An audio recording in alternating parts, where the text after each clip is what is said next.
first, I would create the general framework of the institutions. Okay. Because I'm not sure that my other colleagues are as familiar with it as I am. Okay, because as an introduction, I will speak about in which point we are, according to the UN perspective.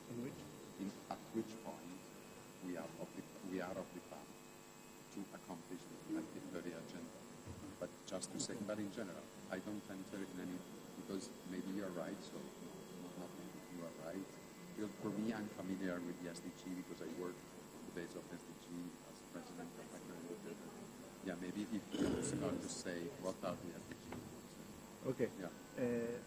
Now, just again, we will each have, what, 10 minutes? 10 times 4 is 40. Yeah, 40 minutes, 5 minutes for me, 40 minutes is 45 minutes after. We take, if there are questions from the floor, or otherwise we take a second round. Okay? That's perfect. As in the resolution. So, whatever, that's fine, no problem.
What a wonderful man.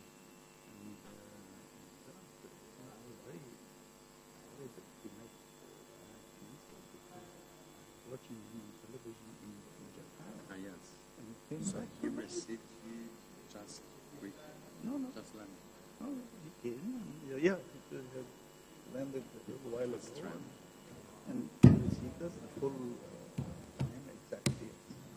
That's amazing. I will He's a real leader. He's He's a real leader. Yeah. It's really geopolitical. It's really, Yes. yeah, really clear the situation.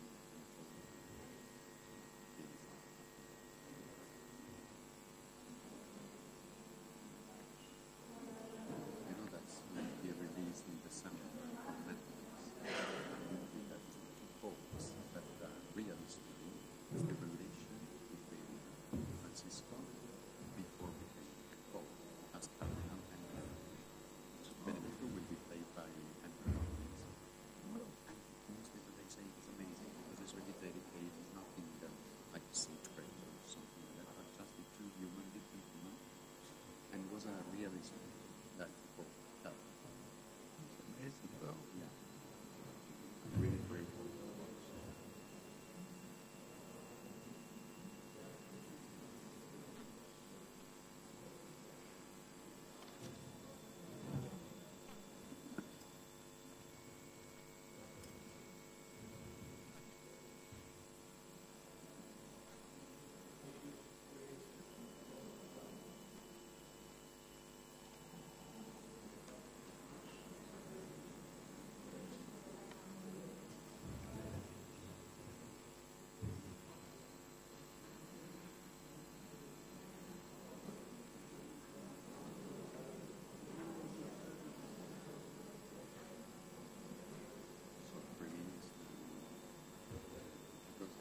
If I see Murado and they say, go, I feel like I have the permission to start. no, you can give the permission to start. You go. can start, yeah, if you want. Maybe he's not here, so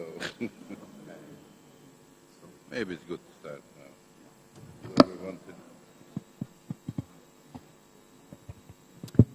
Ladies and gentlemen, good afternoon. I think that we can retake our works for today. I'm Benedetto Zacchiroli. I'm president of ECAD, the European Coalition of Cities Against Racism, led by UNESCO.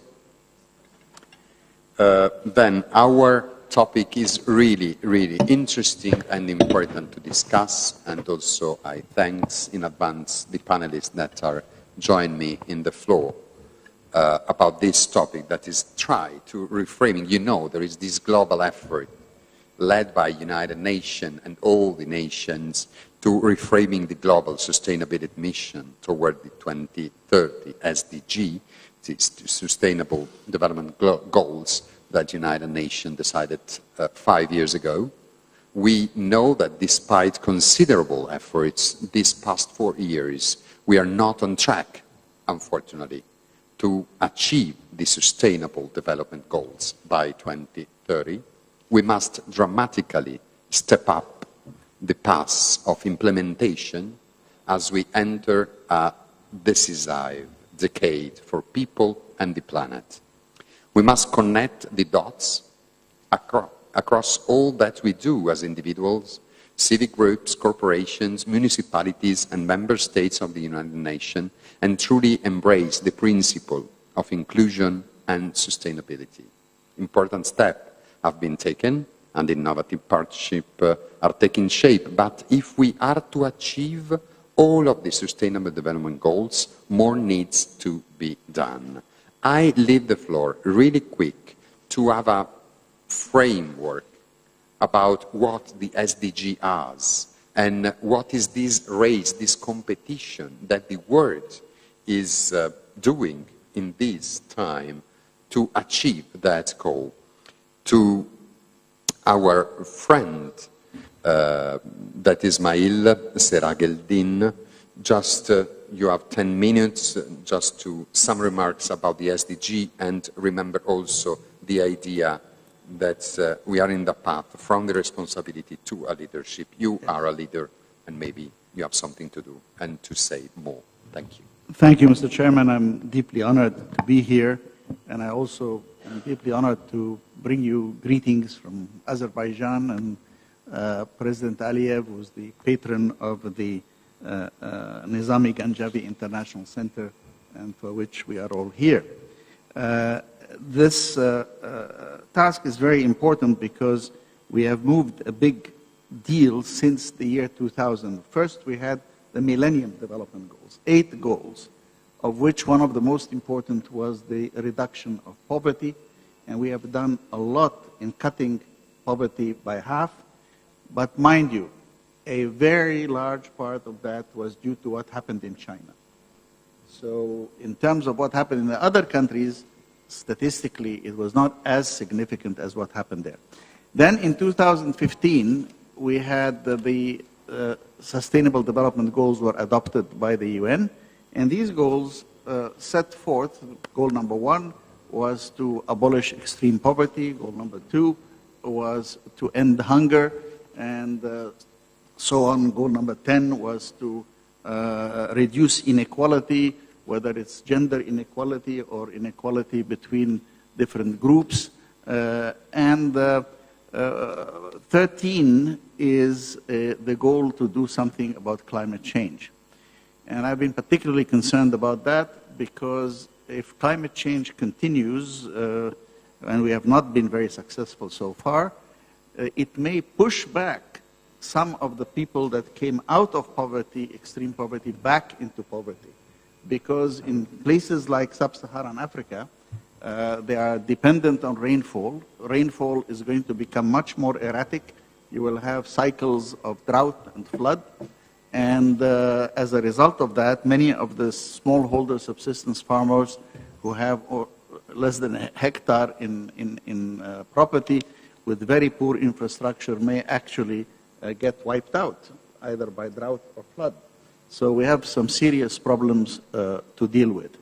There are other goals as well. Biodiversity is not doing so well, whether on land or in the sea. And we have the primary focus, I would like to say, is that we have to take charge of the single most difficult challenge that we have, which is the Sustainable Development Goal 13, which is about climate change because it's impacting our ability to work on many of the other goals. The intention is that from 2015 to 2030, we would achieve a level of well-being for the planet and for all people on the planet that would move us onto a sustainable path. So what's the problem? Well, the problem actually, I hope, will be taken up in more detail in the next session, which deals with energy specifically. But in fact, simply stated, we know that there are carbon emissions that are coming out from the generation of energy through fossil fuels, and that creates a greenhouse effect that is increasing the heating on the Earth. That heating, although we talk about 0.9 or 1 degree now, but at the pole, at the North Pole, it's 4 times as much. So it's not a single degree all over. And as a result, we're witnessing a lot of changes and transformations that are taking place. Climate is affecting everything from forest fires that are now going on year-long to hurricane seasons that are much more intensive. But the simple reality is that as societies develop and economies grow, people become richer and tend to use more energy per capita. And increased energy has tended to rely on fossil fuels, which correlates with emissions of greenhouse gases. And the scientists have warned us time and again about how these greenhouse gases are affecting the climate and the consequences that climate change will have. So far, renewables and nuclear energy have not been able to take over from fossil fuels at a fast enough rate. But we can hope that liquid natural gas and oil will replace a lot of coal. And that would mean that for the same amount of energy, you get less emissions. We, all of humanity, are now poised at a point in history that defies our collective self-satisfied behavior. We are at the edge of a precipice as our collective decision makers continue to make vague and saccharine promises of decarbonization and removing fossil fuels from the energy mix, but by their actions, they continue collective sleepwalking to inevitable catastrophes. The Paris Accord is not being effectively implemented. The climate summit at the UN did not respond to the aspirations of the youth, and most politicians made the right noises, but some populist politicians are making it a point of national honor to oppose all environmental actions, and in one of the biggest emitters of the world. But are these declarations just more empty promises? Is the goal of zero net emissions by 2050 reachable? Because that is what we would have to reach by that time in order to keep the overall warming of the planet at below 2 degrees. What would it take? Well, the fact is that since '92, when we first UN Climate Convention was signed, and to 2017, which is 25 years, all major indicators associated with demand for fossil carbon increased. Nothing even stabilized. We increased by over 50% for the fuel and over 50% for the emissions. And the share of fossil fuels in the global primary energy consumption remained unchanged at between 85 to 90% over all this period. So what justifies the belief that in the next 25 years, we can bring that share from, say, 85 to 90% down to 10%? That would require leadership of a momentum, political leadership of a quality that we don't have. But one of the things would be to also replace coal with oil and gas, because that would reduce it. But the inescapable question is given more weight by the fact that all the drivers of further energy consumption and economic growth will continue. Populations will grow, economies will continue to develop, and some of the actions taken by some nations have simply tried to hide the facts by, for example, outsourcing their plants, as if putting it outside of the political boundary made any difference, ignoring that climate change is a global problem. So people are already suffering and dying, and a world of 4 to 5 degrees will bring disastrous misery on many of the poorest and most vulnerable people, mostly in sub-Saharan Africa. The rich will have to cope with forced migration of environmental refugees. You saw what less than 1 million refugees did to Europe in terms of political pressure. So you can imagine when Africa doubles and triples its population, and there's enormous pressure because they are having famines and inability to cope, the pressures will then translate to going to where? Europe from North Africa. So unless we have real action at the national political level for both emissions control and adaptation measures, we will have serious problems. We need to do three things. We need to deal with emissions. We need to promote adaptation, because climate change is already here and is going to become more severe, so we can't simply attempt to slow down emissions. We have to deal with adaptation, and we may have to think of new kinds of projects that will try to keep us at a limit that would work. Now, finally, we have to remember that for many political leaders, this seems like a very long-term problem. We're talking about 2050, and we're talking about 2100 at the end of it, but it's the era of our children, not even our grandchildren. And our children would be expected to live 85 years by the end of the century, so they'll be around for all of that. And I think the contrast between the slow pace of action and the urgency of the problem was underscored by the powerful denunciation of teenager Greta Thunberg, who rightly saw the moment as a critical one to move beyond words to real deeds, warning that if these declarations remained empty promises, future generations will never forgive you. That's a quote. And I say to most people that really that is where real political leadership will come, and that we have to take on that issue not just as one SDG out of 17, but as a fundamental challenge for humanity that requires all of us to work together in ways that we have not been able to do before. And to do this, Europe has a very special place. The European project we just discussed, and we will discuss again, was the greatest political dream ever. A political dream that after the not only rivers, but oceans of blood that we confronted in the world wars, that you could have a Europe of a community of nations that collaborate for the benefit of everybody. And these dreams were realized. So now it is up to Europe, that has done so much in the past, to do more in the future, and for other leaders to also join in this. And I will end, I was telling Anna earlier on, I will end with a little bit of poetry that I think is very relevant. It's very relevant.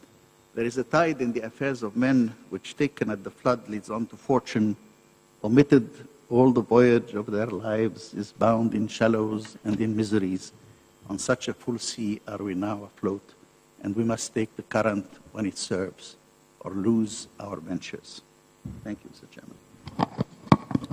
Thank you, absolutely thank you for your clear design of this framework. Now the people and we all are more aware about what we are talking about. So I give the floor to Anna Birchall, that the former Deputy Prime Minister of Romania and former Minister of Justice, and now is member of the Romanian Parliament. And I think that's her perspective. It's really interesting. Also about, I ask all the panelists to remember our topics. That is about responsibility and leadership, not only the political leadership. So Mr. Serageldin was really clear about that. We are living in an era that is not only, let me say, I don't like to use the present continuous, it's transforming, it's already transformed. And our transformation is to be in a continuous transformation, and also the weight of the leadership is changing. There is the political leadership, but he, for example, quoted Greta Thunberg. That is an amazing new leadership that maybe say to us that there is a lack in the adulthood of a leadership, a real leadership, if we need a kid to remember us what we have to do. I don't know, it's just a question. Please take the floor. Thank you, Mr. President.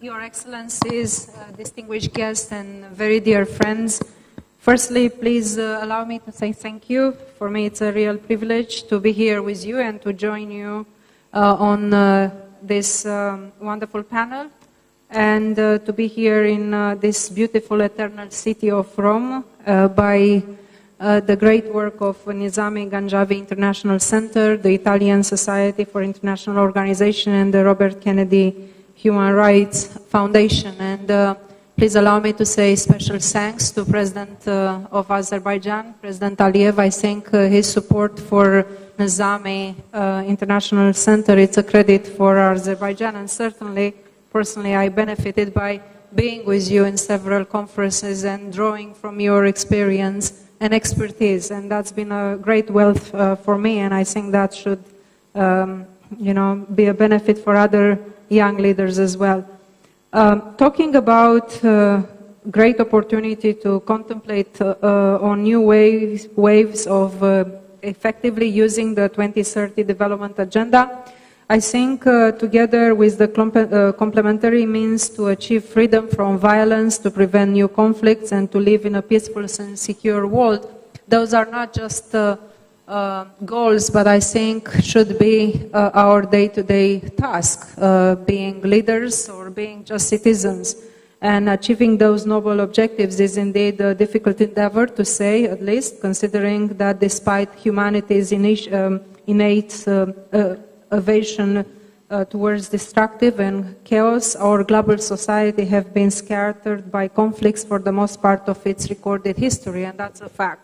And this 21st century seems more chaotic with every year. So indeed, we find ourselves in front of several new challenges, being terrorism, being cyber attacks, hybrid war, climate change, and migration waves. But if we take a closer look of those new obstacles, we notice that most of them are only new iteration of the same old grudges that plague the international scene, only they are updated and unfortunately augmented by the latest technologies. As we are approaching the timeline set by the UN for implementing the bold goals that we devise for attending sustainable development, we highlight the urgency of those challenges and we ask for accelerated measures while seeking to tackle those issues at the same time. So let me share with you whether entering a debate on sustainable development, I think and I believe that we should always remind ourselves not just of our responsibilities, not only for our generation, but especially for our children's generation and to the youth that are looking at us, not just with hope, but with a critical eye as well. And I have an 18-year-old son, and I can tell you probably all the mothers in the world feel the same. For me, since Andrew was a few hours old until today, and for the whole my life, it will be an amazing, and it's an amazing experience to discover and rediscover the world through my children, my boy's eyes. And I think, you were quoting Greta earlier, I think somehow if we just take one step back and just go to the simple things, sometimes the small things are making the big picture, and the simple things are actually the less complicated or sometimes very complicated, depends how you look at them. But you, Mr. President, were talking about the gap. I think, yes, it is a gap because sometimes we just forgot to look at the realities of day-to-day life. And in the society that we live, and we will live, in one way is what legacy we are not just living for today, but for the future as well. And can we allow ourselves to give our kids something broken? A society in chaos and conflict and inequality. How many of us here want our children to inherit a dysfunctional world? Well, the answer is very simple, none of us. And a world where they are in conflict and a little danger. I believe that answer are obvious, and I'm sure we all are here not just arguing in a constructive way, but wishing that the future generation enjoy a world that it's much better than the one we have today, and certainly much safer. So for this, I urge you to join not just in broadening the process of reflections through which to find ways, means and policies, but to actually continue to push for serious implementation. Because from my humble experience, I mean, I am a lawyer by training, but since 2003, I came back from the States, being a lawyer on Wall Street, and I joined the Foreign Service, and being involved in European affairs and foreign policies, we've been talking about this quite a lot. And I was looking at the title, you know, I think we know the responsibility, we have the responsibility. It's about pushing for the leadership to really take those measurements, even though sometimes along the road it's quite a difficult step to take, and sometimes maybe it's not the most popular one, but is the right thing to do. So I just give you one example of a small thing, but actually could make the difference. We were talking in the 2030 Development Agenda and Reframing the Global Sustainability Mission 2020 in order to give our children what they deserve, a better world. We just had during our presidency, Romania held the presidency in the first part of this year at the EU, for the EU Council, and one of the big events was organized in cooperation with UNICEF. Guess what the kids did? They got all together from all the European countries and some special guests from Western Balkans, and they set up the Bucharest Declaration of UNICEF Bucharest Declaration. And if you look at that declaration, my goodness, they just give us lessons of what not just the present should be, but the future. And they just been, and I witnessed how they draw that declaration. It was through a debate like this, and after 3 hours of debating, in a serious debate, they just draw that declaration. And I think, you know, when it comes to responsibility to leadership, I think just following the implementation of a declaration like that is just a serious leadership, and I think the world will be better. So I won't go through, because I'm not going to, I don't want to monopolize the discussion, because President Ismail was outlining some of the goals. But I think that the peaceful settlement of disputes with the respect for international law at its core is one of the fundamental principles governing international relations since the creation of the United Nations. And this vision actually dates back to the years preceding the birth of the United Nations, as you know, and as we know it today. And was captured in the world of a well-rewarded Romanian, allow me to quote him, a great diplomat and former president of the General Assembly of the League of the Nations, Nicolae Titulescu, who said in a speech delivered in 1937, and I quote, "It is the peace created by the legal order that the human beings can fulfill his and her destiny," and I end the quote. So the 17 goals of the development agenda must be implemented as a foundation for the future society of our children of the next generation. So alleviate poverty,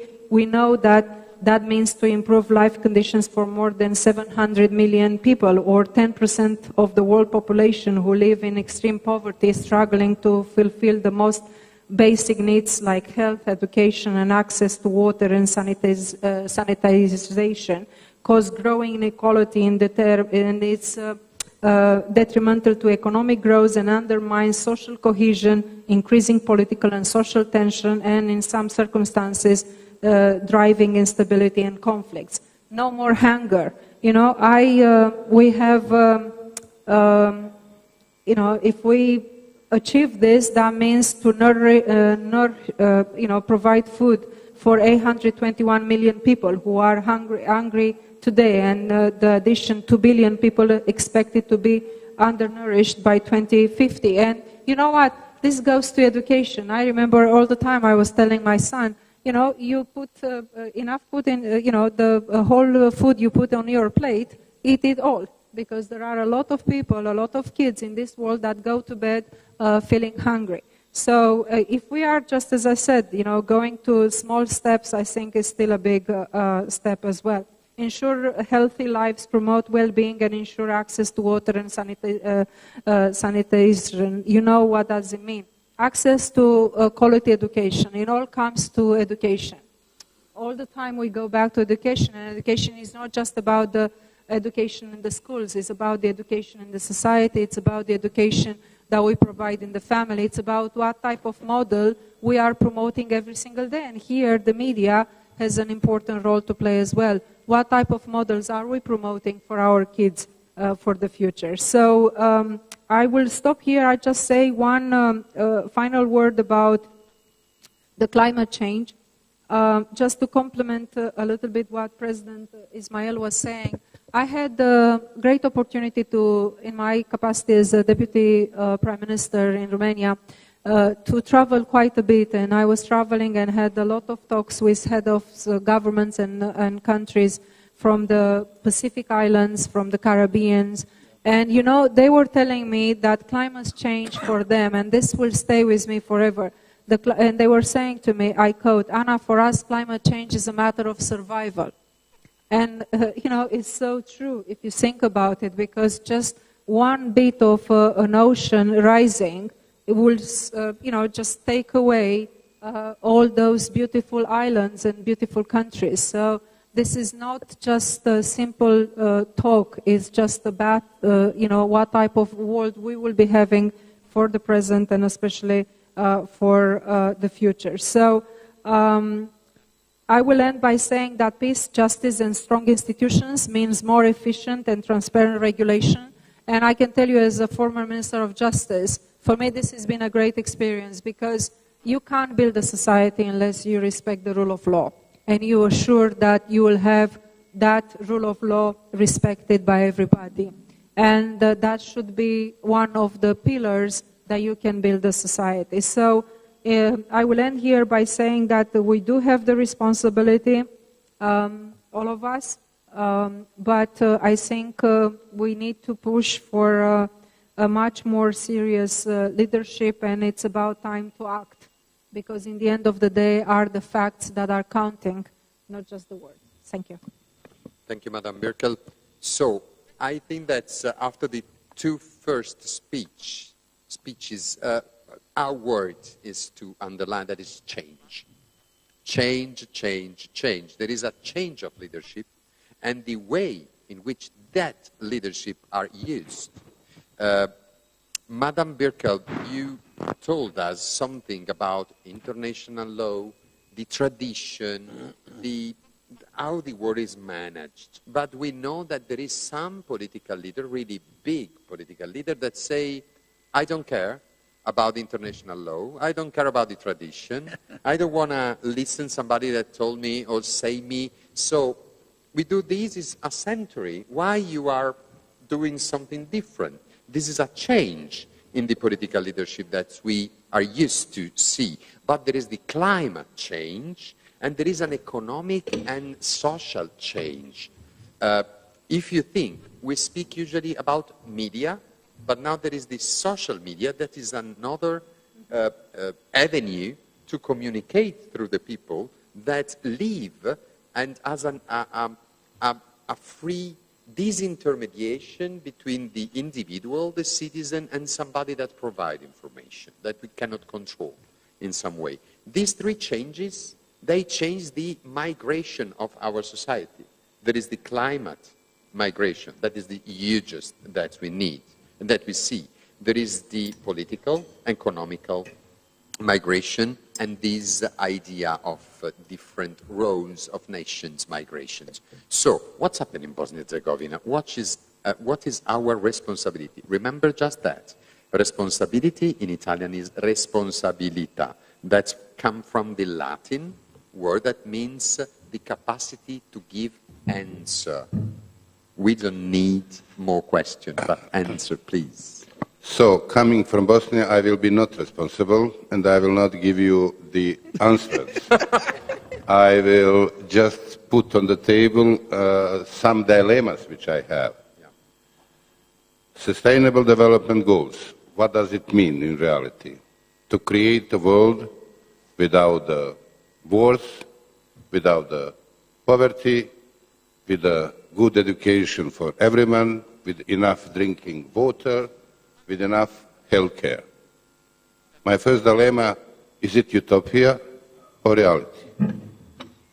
From the current days, for me, it looks like a utopia. Maybe I am a little bit naive, although in my age to be naive, it's not very possible. Utopia is not bad if you are young enough. That's a driving force for the young generation to change the world. But this is reality. Who is supporting these goals? Who has interest really deeply inside to support that? Of course, the poor countries, that's for sure. But in the big, developed countries, who are these social elements which are pushing and making a pressure on the leaders to implement that? Academicians, maybe. I was professor, and I know that the influence of the professors is not so big in reality. Youth, definitely, and civil society. Ordinary citizens, are they really interested in these goals? Will they spend daily 10 minutes thinking about the consequences? Let's be fair enough, I think they are not interested in that. On the other hand, how this all can be implemented? There are just two ways. One is international conventions, international legal framework, or that all countries will impose or have the same legislation. I was a Minister of Foreign Affairs, and I remember when there was an international crime court established. There is one country which insisted not to sign that and not to implement, which is the United States, and Russia as well. So two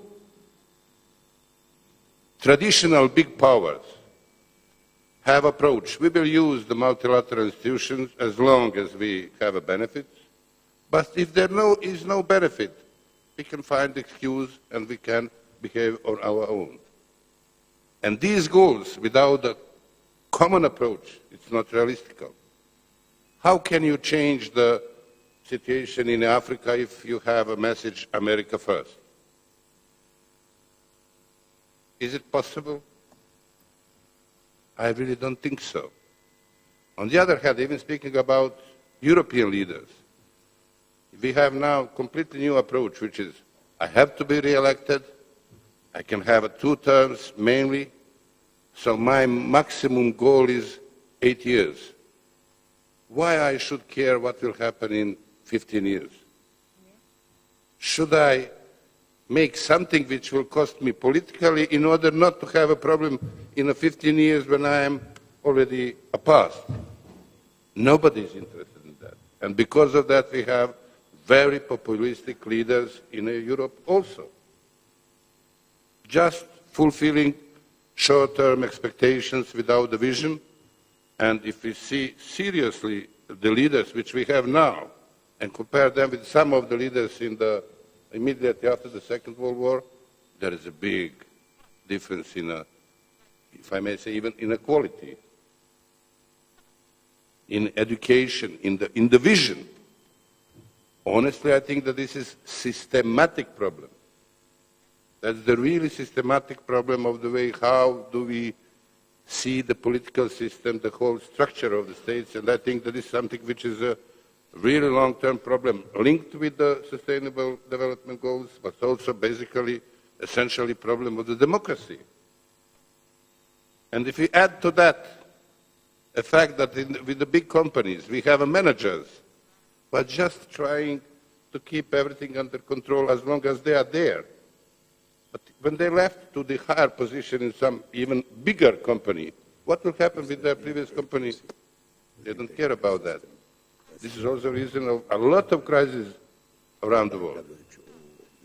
So coming back, yes, we are all responsible to create a better world. But how we can achieve that? I think that this is the main topic. If we use a typical, ordinary tools I don't think that we will succeed. The people and the politicians are selfish too much. And precondition for this nice world is that you are not selfish, that you are ready to pay your costs in order to have someone else to be in a little bit better position. And this is a little bit, again, utopia. But again, if you are young enough, utopia is not so bad. It's good. It will make a pressure on you to change the world. For us, majority of us, former leaders, I think that this is really not something which is enough strong reason to be so much involved. But this, again, is putting again on the table the question, what is the multilateralism? Is there at least, without that, the global issues are, simply it's not possible to solve them. And if we are all selfish, putting us in our own borders, small, the world will really have a problem. We are doing something which is against existence of this civilization. So, rather dilemmas, and which is logical, coming from Bosnia, how can I give the answers on these global questions if I was not able to give the answers on the local questions in Bosnia, because, you know, Bosnia is a small, boring, well-organized country without its own problem. Thank you very much. Thank you to really. So I take your dilemmas and I put on the Arab shore of Mediterranean lake, let me say like this, and see if maybe there is some, so you know, the Arab wisdom is something that is losing its heritage in the centuries. You invented the concept of zero. So if we can call for a zero emission or zero something, is thanks to the Arab word. So thank you for that, first of all. Otherwise, we had called for the one emission because we added the zero. So that is really, and I think also the World Bank used the zero a lot of times, but it's okay. But from your perspective, there are these dilemmas. There are also philosophical dilemmas about the quality of the leadership. That maybe sometimes there were, after the Second World War, there is this strong leadership in our, let me say, European speaking continent, but also in the US, in the Western world, exiting from the drama of the Second World War. After, what's happened? Like a rich child without sufferance and so on, they say, okay, this is a dilemma, but let you enjoy the outcome from this peace world. But what's happened now is something that Greta recalled us, that there is some problem more, that maybe this world is ending if we don't take some solution and effort. What the Arab wisdom say about that, please. Thank you very much, Benedetto. Thank you as the chairman of this panel and the moderator for giving me the floor on this very important issue. And I won't hide from you that reading the title of this panel, Reframing the Global Sustainability Mission 2020, I was perplexed. What is this global sustainability mission? So I asked my colleague and friend and very recognized scientist on this issue, Ismail, Serageldin. He gave me another lecture full of details, and I became more perplexed. But I was sure that whatever he told me was correct. Before getting into my brief ideas that I am going to try them here in this room, I wish to thank the Nizami Janjabi Center for make it easier for us, first, to visit Rome, second, to come here to this very historic building and debate issues pertaining to today's world and the future of the world. At the same time, let me recognize, as you do recognize, the difference between the audience, the number of the audience in the first session, and the number of the audience in this session, which is the second one. The difference is a heavy Mediterranean meal and a very enjoyable Italian wine. That made half of the audience just leave and choose to do something else rather than discuss at 4 o'clock in the afternoon this so-called global sustainability mission. Well, the 17 goals very much talked about contain the 13th one, as Ismail said, which is the climate change. I believe that those goals didn't have the same coverage. Poverty, of course, which is the first goal to defeat poverty, got the attention of the world because the world is full of poor people, and that poverty is indeed the #1 enemy of at least the people of the third world.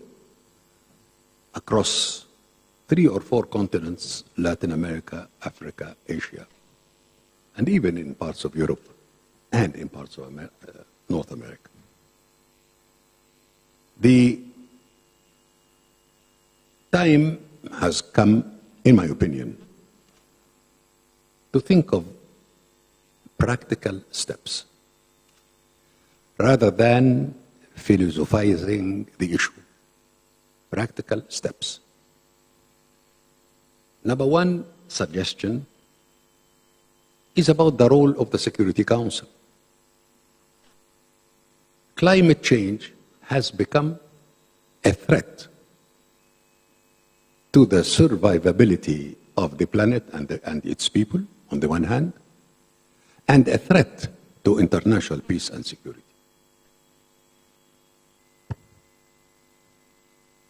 Emphasis has been made on the issue of immigration as a result of climate change.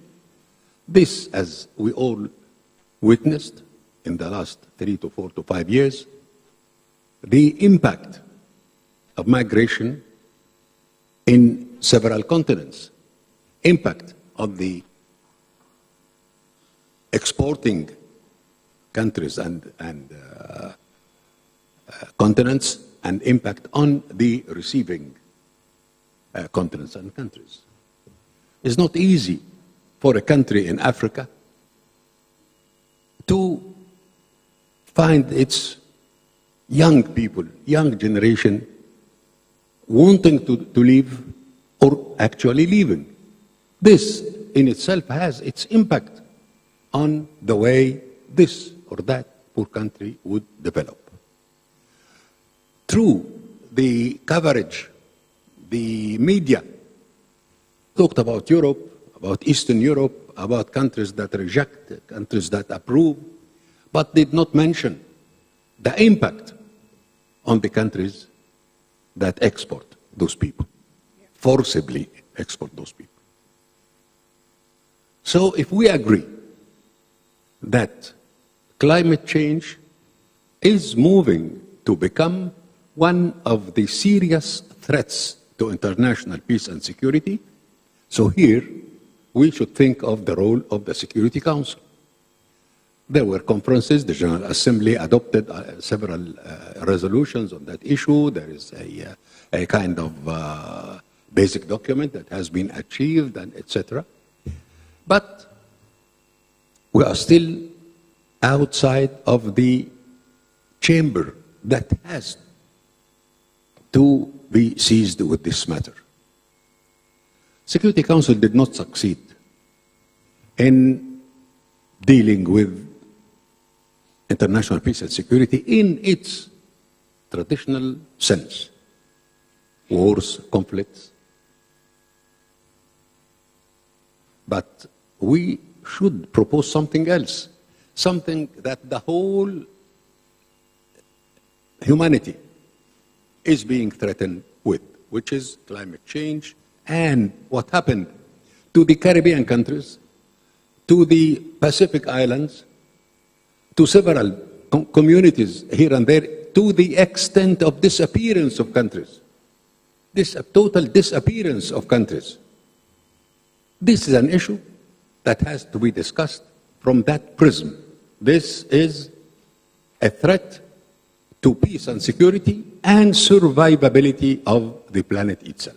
That is the first suggestion, to involve the Security Council, not only the debates in its general form in the General Assembly or an international conference, but in the organ that is responsible for the maintenance of international peace and security in the world. The second one is about the place the international community is giving to the problem of climate change. Now people understand more that there is really a serious climate change.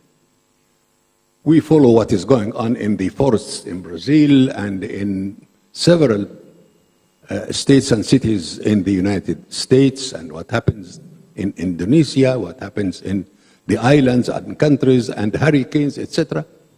Never before had the world been seized with those matters, and seeing them live on the TV, that the climate change is sowing havoc in the world in a way that has never been or been seen before. Is climate change as number 13 among the 17 goals? Is it the right place? So perhaps, Ismail, you should, in your community of scientists, and prepare it for us, the community of politicians, to debate this issue properly. We should select 4 or 5 goals among the 17 to have a priority list, to be placed on a priority list. Poverty, hunger, discrimination, and climate change. Before anything else. And concentrate on those 4 goals. So this is my second specific suggestion. The third one is about, how the international system works. The multilateral system, how does it work? It works on the political side with the General Assembly, the Security Council, etc. But it really works and succeeds in working through the international organizations, UN organizations, like FAO to deal with agriculture, UNESCO to deal with education and knowledge, World Health Organization to work on epidemics, the International Labour Organization on the relations between the labor and the business community, etc. I believe the time has come. And by the way, all of them are successful in their fields, all of them. The failure comes from the Security Council and the General Assembly in a way. But it does not come from UNESCO or FAO or World Health Organizations. That is what convinced me that let us think, when it comes to the climate change, of an agency that deals with this climate change in particular, specifically, as the World Health Organization succeeded in mobilizing, in identifying, mobilizing, and facing epidemics and health problems, and also FAO, etc., concentrating the work against or to deal with climate change in an agency, UN agency, with the membership of the whole world, and they have, and of course, mobilization of scientists, of knowledgeable people, etc., leading the work towards a better treatment and more cogent understanding and planning to deal with climate change. So I leave you with those 3 concrete suggestions. Of course, they need trimming, they need debate, they need agreement, but let us start talking about something specific rather than the philosophical side of climate change or only the scientific parts of it, which is of course very necessary, but they cannot really mobilize the international peace, the international public opinion in favor of a plan, an agreed plan, and defining the problem as a threat to humanity and its peace and security, and then recognizing the need for an agency to follow up and push forward towards a cogent dealing with this major problem. Thank you very much. Thank you very much. Before to open the floor, some consideration from the moderator. Some remarks, please, from Mr. Ismail, please. Yeah, thank you. I just wanted to add, I think these have been very excellent interventions by everybody, but I would like first to address the question of that Mladen, Ivanic President Mladen said, by reminding you of two cases by prominent Europeans. One we talked about in the last session was how Schuman and Monet and so on, a few short years after the Second World War, could dream of a Europe that is a community of nations cooperating together, and actually succeeded in creating the Treaty of Rome. Since we are in Rome, this is where it started, and then created the EU. The other case is even more dramatic. It comes from my late friend Jacques-Yves Cousteau, whom you all know from underwater world of Jacques-Yves Cousteau. He was a great environmentalist, and he was, along with other people, in the 1950s, they confronted the issue that technology was getting to a point where countries were looking at Antarctica. And they said, you know, we can go and do mining there, we can build military bases there, we can do all sorts of things. And he and a few others said, no, this is something which is this continent, we should keep it for wilderness and science. And people told him, what? You want to give a whole continent to a bunch of penguins? And he said, yes. And guess what? We got the Antarctica Treaty. And Antarctica banned the position of either mining or having military bases in Antarctica. It's coming up for renewal now, but it's been around since the 1950s. So sometimes wild dreams, if you believe in them, can come about. And they have the power to inspire us to listen to the better angels of our nature. And I think there's much to be done in that area while we pursue, in parallel, the very pragmatic types of decisions that need to be made. And this is where leadership, in the sense of moving towards leadership from responsibility, just taking responsibility, to assuming leadership to make things happen, not simply saying, mea culpa. No, we need to look to the future with imagination and be able to make things happen. Thank you, sir. Thank you, too. I wish to open the floor to the audience if there is some questions, some remarks, something in a short way, not a new conference that's starting from there, but so if there is somebody, I think that a microphone is in there, or there is not, I don't know. Okay, so if there is some remark, please break the ice quickly, because we'll have just 1 hour. I can make one remark, if I may. Yep. Just saying that, you know, the time is not on our side any longer. And to take that for granted, I think, will be a huge mistake. And something that the future generations won't forgive us for. You know, 2020 is just around the corner, and it's for that matter, 2050 as well. So maybe in the past, when we were talking about those goals, dreaming about those goals, achieving those, you know, you could say, well, it's plenty of time. Well, it is not plenty of time, you know. There is no plenty of time any longer. So time is still our ally, but is not going to be on our side any longer if we don't act. So can I ask you if there is not somebody, so please you raise your hand and I give you the floor. But so from my perspective, because I'm the only one here that is president not regarding states or something else, but regarding cities that are new important actors in this sentence. So which is the perspective looking to the cities? Because when I was the chief of staff of the Prime Minister of Italy, of course, with Matteo, with Angela Merkel, with the others, we discussed at the European Council the quotation, the migrants, the issues, but at the end, the migrants that come, for example, to the Sicily shore, they cross the eyes of a mayor, not of a prime minister, not of the UN, not for an agency, maybe some NGO that is in there helping some municipalities.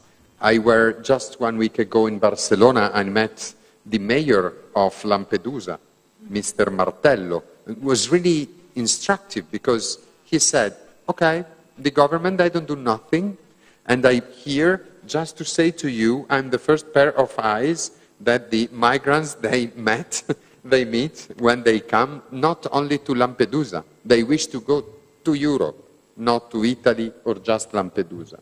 So the city perspective, also for the climate change, sometimes a decision of the mayor of Tokyo is affecting a bunch of population that a decision at UN level doesn't affect. So what is the role of the cities in this game that we are playing? But there is a question from there, directly from Morocco. It's not a remarks. So can you come here, maybe, because if you speak in this direction, they don't listen and...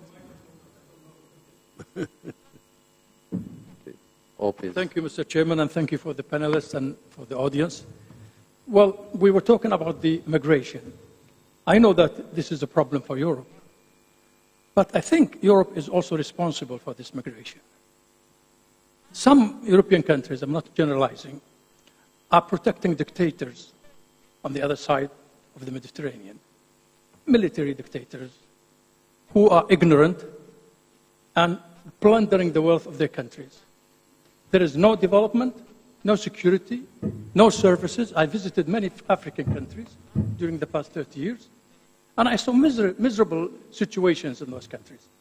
And the youth do not find the environment which encourages them to stay in their countries and find jobs, find good services, health care, good education, good housing, drinkable water. You know, most of these countries do not have the basics of decent life. So unless Europe changes its policies in protecting dictators and helping those countries to enter into a democratic procession so that they can utilize their wealth for developing the countries. Some of the multinational corporations are also involved in this because they want to make a lot of profits in spite of what is happening there in those countries. So help the African countries to establish democratic processes and improve the ruling, the governance of their countries, and nobody will leave their country. I think most of those young people whom I met, they love their countries. They cannot, leave their mothers and fathers and, brothers and sisters and relatives and friends and go to die in the Mediterranean, to be drowned in the Mediterranean. So I think it is a very complicated issue, and this is one of the things that really made me very, very upset when I saw those young people who are full of enthusiasm and life, but they are desperate. They cannot do anything. They cannot work. They do not have money to sustain themselves and their families. So they dream of going to Europe because they think Europe is heaven. When they come into Europe, they will be rich. But they, find themselves selling some things at the shores in the summer on the coastal lines. I saw them in Barcelona and Marbella and some other places. Or they are, wandering on the streets of the capitals of the European countries, begging or committing crimes. So Europe has to help Africa get rid of dictatorship and build itself. Thank you, sir. It's a huge responsibility. I think that this is a part of the problem or of the issue that we have to tackle, not only Europe. Europe, let me say, from a European perspective, is a model that interrupts a process, but is a chance that we have. And so it's not easy to criticize Europe when Europe maybe is the most advanced experiment to change the situation. We are stuck in this moment. As Ismail said before, the populism and the others, they are really threatened this. But if we look, if I may, geopolitically, so there is somebody that wishes to take an advantage for a weak European Union in another stage that is not the stage of, let me say, the dictatorship or other, but it's economic issues about that. It's another race and competition that has nothing to do with this. That is a topic as well. Please, Ismail, yes. If I may add to this, because I think it's quite important, we really need to remind ourselves also of the sense of scale.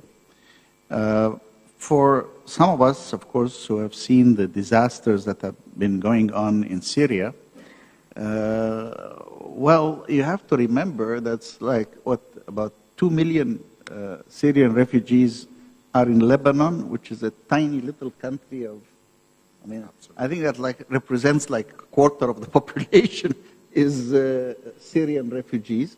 There's another, what the?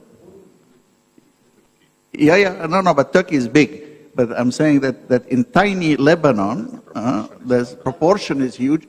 Then you have in Jordan another 1.5 million, which is again another very tiny country. And then you come to the question of saying that Europe took in 1 million refugees, and that caused a major political crisis. Now, Europe, as defined as EU, 28 at the time, not 27, 28, 501 million. 501 million have difficulty absorbing 1 million when Lebanon has to take in over 2 million, when Jordan has to take 1.5 million. I mean, that's an amazing figure. Europe as a whole, measured Council of Europe, is 810 million. So the disruption factor is quite small. Secondly, the fear of violence that is born from climate change, born from poverty and so on, is real.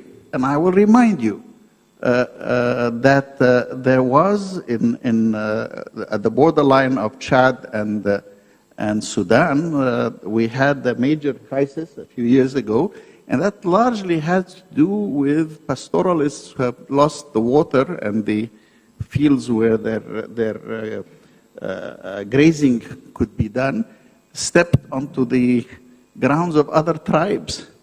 And this led to some of the worst massacres and the Janjaweed and whatnot that we know at the time. So yes, there was a despicable government in Khartoum at the time, but nevertheless, the underlying structure is real. It is bound to happen again and again. It's happening in Mali, it's happening in Niger, it's happening in other places as well. French soldiers were recently killed in Mali because of the difficulties that are there. So I think the question of, as you imagine we go forward with more and more of these problems, then you will have more and more pressure for refugees or more and more wars. We have had genocide in Rwanda. We have the biggest war in the world going on in Congo, which hardly anybody speaks about. But over 5 million people have been killed in Congo fighting. It's the biggest number of casualties since the Second World War. 5 million dead in Congo. So you've had these fights are going on. And I think that the conditions that are going to come from not properly addressing environmental issues are going to increase the misery of all those people and the fighting that is going to happen, and at the same time create waves and waves of people trying to come to Europe or to the southern shore of the Mediterranean, whichever, or to Lampedusa, but that it's going to be, in other words, even though you may be in a rich country and living well, the problems will come all the way to your door. That's part of what I'm trying to say. Yes, they will take the full brunt of that in Africa, but then if African population more than doubles or trebles as is anticipated, you will have 100 million refugees trying to come to Europe. So at the time, the crises types of problems that we will have to face, I think, are going to be very profound. And everything from the dilution of identities and culture and so on, plus opportunities for work and other things like that. And thus, I think the problems have to be seen in their full complexity. Amre Moussa talked about the Security Council because of its role, its official role internationally, but also the national politicians, I think, need to think beyond the boundaries of the nation state, because this is truly the first global existential challenge that we as humanity face. First time that we ever have a truly global problem. That's why I said it is foolish to say I'm reducing my emissions by moving a factory somewhere else. I mean, it's a global problem. You're not helping the problem, but yes, you may reduce your statistics so that you can compare with other people, but fundamentally, you're not helping the problem. And that, I think, is a big challenge. So, you take the floor is better, I think, just for... No, come on. Your speech. Nice speech. I'll try to be very short. Terrific introductions. Was really very interesting to listen. I'm listening to the speeches around these issues quite many times throughout the year, and we all understand that these are the problems that we profoundly face for already now and then for the future generations as well. What I frequently miss is what is the solution when it comes to it. The diversity of the angles of the problem somewhat are understood, but not to the fullest. One big element as a missing link that I always have in different forums, or reading even about it, is a scientific component of that. And I think scientific component of climate-related elements, not that I doubt that there is a problem with the climate change, but what is the solution that could bring to different causes of the change that we experience? And we don't see the synergy between the actions that are related to the politics, to the economy, and to the science to the fullest. And we're still too much politics-centric and state-centric in that regard, and even international organization-centric somewhat, with the habit as we had that these organizations have worked previously. They've delivered for the continued peace for the decades after the Second World War, and they worked predominantly. But the world has changed, and it will be changing even more so. The social fabrics are changing everywhere. State institutions matter less rather than they've mattered previously when it comes to the trans-border issues related to the economy, to the climate, to the social interaction. And the speed of all of it is immensely has changed with the modern technologies as well. Especially we see that with the younger generation. So bringing together state actors, international actors when it comes to the international organizations, including international financial organizations, private businesses, and then the civil society when it comes to the communities and sciences, is somewhat of a key for the problem to be achieved in that regard. And what has been mentioned with the cities is a good example of that, because what we see now in many places, including in the US, cities are taking the lead in the action. So while the central government at the level of the presidency in the US is almost denying the climate change per se as a phenomenon, cities are taking a lead in terms of acting as a model of becoming the green cities. And if you take California with the size of its economy, let's say, and the changes that they are administering, with some judicial challenges they have now with some of the federal institutions, it makes a profound change at the national level because the businesses are reorienting the way they do operate.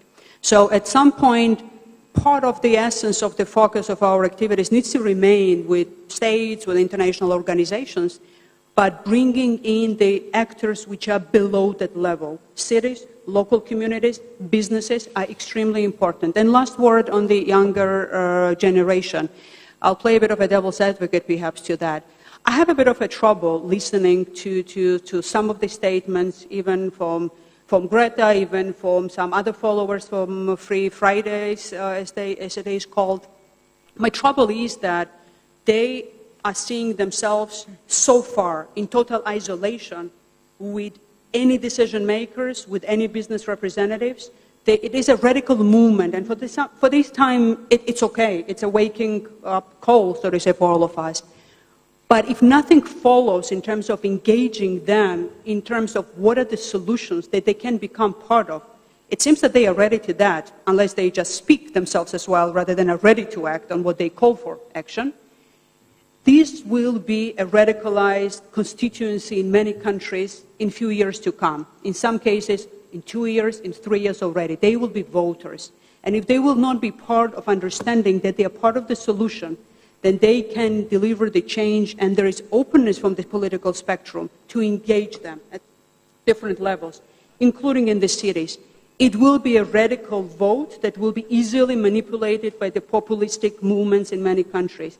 And I see a great deal of a danger into it. I don't want to compare that with Marxist Leninism or socialism of the different era in history. It's different in its cause, but it has its own traction of undermining the foundation of the market economy as a premise that it's something good rather than it's evil, and then anything else that even relates to the democracy per se.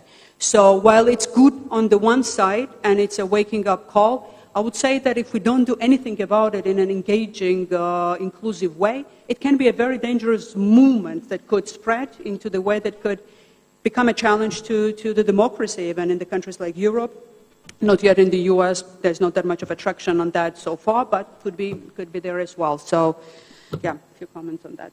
No question. Thank you, really. So, and regarding for that, for example, and for the young generations, there were a press analysis that found out that the populist movement in Italy, they are really investing in social communication, targeting 13 to 17 years old in Italy, just to start to communicate with them. This is really something that is concerning me. There was Moussa, but also, I don't know, do you have some remark yet, or not?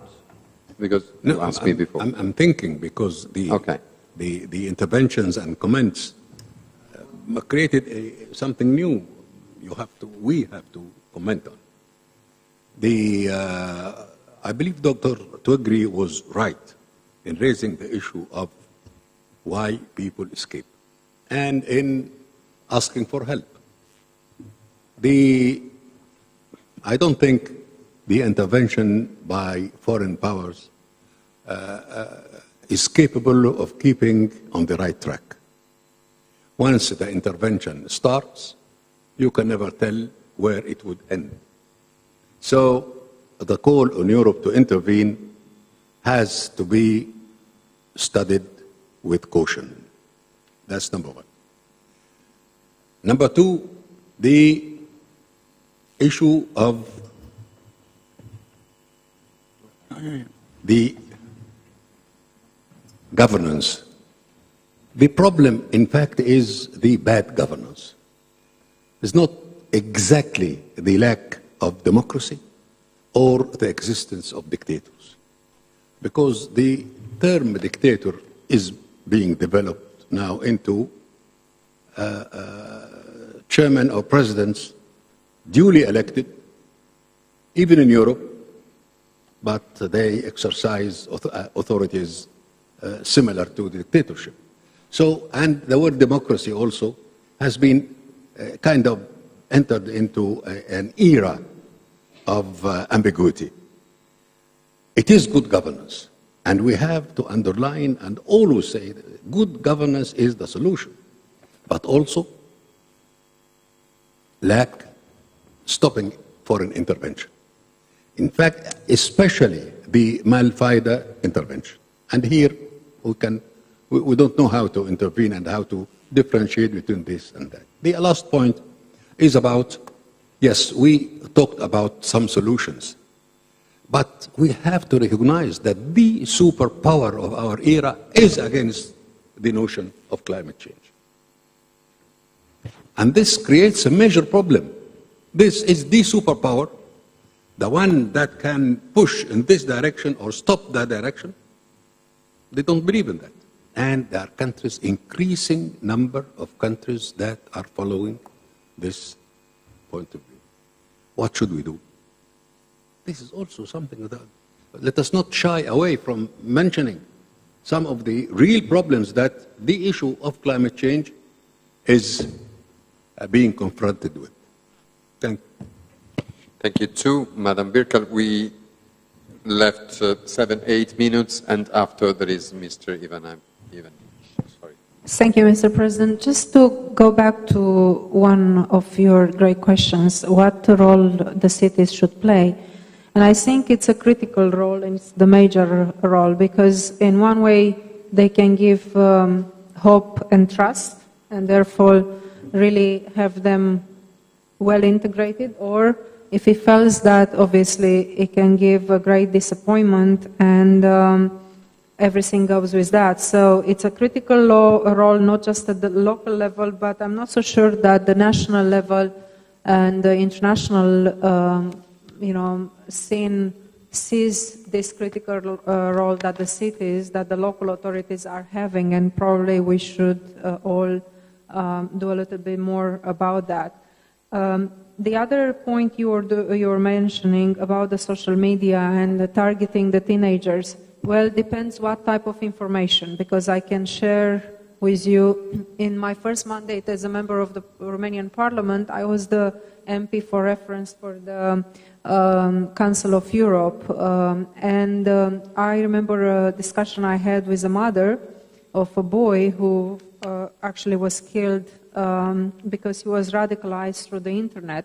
So cybersecurity and everything that comes through the internet, internet is giving you great opportunities, but likewise it's a dangerous world. And one proposal I had in Romania, and it's taking place now, and maybe we should think, you're asking me about what Europe should do, as we have a new commission now, maybe they look at those things to include in the curricula as a mandatory knowledge from early age for the kids, how to learn to protect themselves from the all sorts of information that you can find very easily through the internet, because radicalizations through the internet and exposing the children to a lot of bad information and just playing with their minds and souls, I think is something that people are still not looking. And let's not forget that we are in the middle of a hybrid war. We like it or not, but that's a reality, and other policies needs to be in place in that regard as well. So this topic and how reframing the global sustainability mission, I think it's just one mission that we all need to not just continue to act at our level, but actually go back and listen to the voice, because it's too much populism and too much easy using the words and not follow it by action, and that's something wrong. And you were talking earlier, in Macedonia, too much populism. This is becoming pretty much the recipe for success in politics on a short-term basis. My belief is that you need to have, as leaders, a leader is the one that is looking for strategically speaking. And, there are places in time and history where, like in law, one comma can change the outcome of the result. Same in the leadership in political life. Do we choose a model that it's very easy and very populist to attain, to just gain office, and when you are in office you don't deliver? Well, we will be in the circle that will have just one end, and that's disaster. And I don't think we should go on that path. Thank you so much. Some remark, Ivanic, please. But just a few comments. First comment, I agree with Amre that the best way is to establish some agencies dealing with the concrete problems. I agree with that. as long as these agencies are not in the focus of the big political actors, they are successful. I agree with that. And maybe that's the way. Another comment, it's very good that some of my older colleagues are more optimistic than me. So there is a hope that there is no utopia, that everything can be much more reality. But do we really have leaders with a long-term vision? If I ask you, who is that today in Europe?